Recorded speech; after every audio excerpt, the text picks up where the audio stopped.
Presidenti Serb Aleksandar Vučić do të përfaqësojë vendin e tij në samitin e Komunitetit Politik Evropian, që do të mbahet më 16 maj në Tiranë. Për këtë samit, ai ishte pyetur nga gazetarët gjatë vizitës së presidentit të Këshillit Evropian, Antonio Costa në Beograd, se a pret kritika për vizitën e tij në Moskë dhe takimin me presidentin rus atje. A pres reagime dhe sulme? E po sigurisht që pres, tha ai. Ai tha se do të mbërrijë në Tiranë mbrëmjen e së njëjtës dhe se prezent do të jetë presidenti i Këshillit Evropian, Antonio Costa, si dhe presidentja e Komisionit Evropian Ursula von der Leyen, dhe se të premten do të mbahet takimi i Komunitetit Politik Evropian. Komiteti Politik Evropian si vjet mblidhet në moton Europa e re në një botë të re, unitet, bashkëpunim, veprim i përbashkët. Udhëheqësit do të takohen fillimisht në një seancë plenare, kushtuar sigurisë dhe një vizionit të përbashkët për të ardhmen e Europës.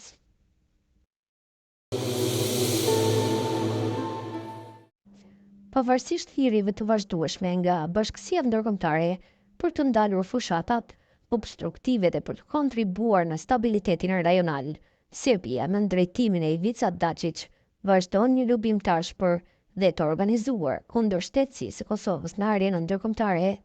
Ministri i Brendshëm i Serbisë Dačić e ka vazhduar fushatën kundër Kosovës. Me qendër të këtij lufimi, këtë herë është përpjekja pa ndërprerje për të bllokuar anëtarësimin e Kosovës në organizata kyçe si Interpol, raporton Kosev.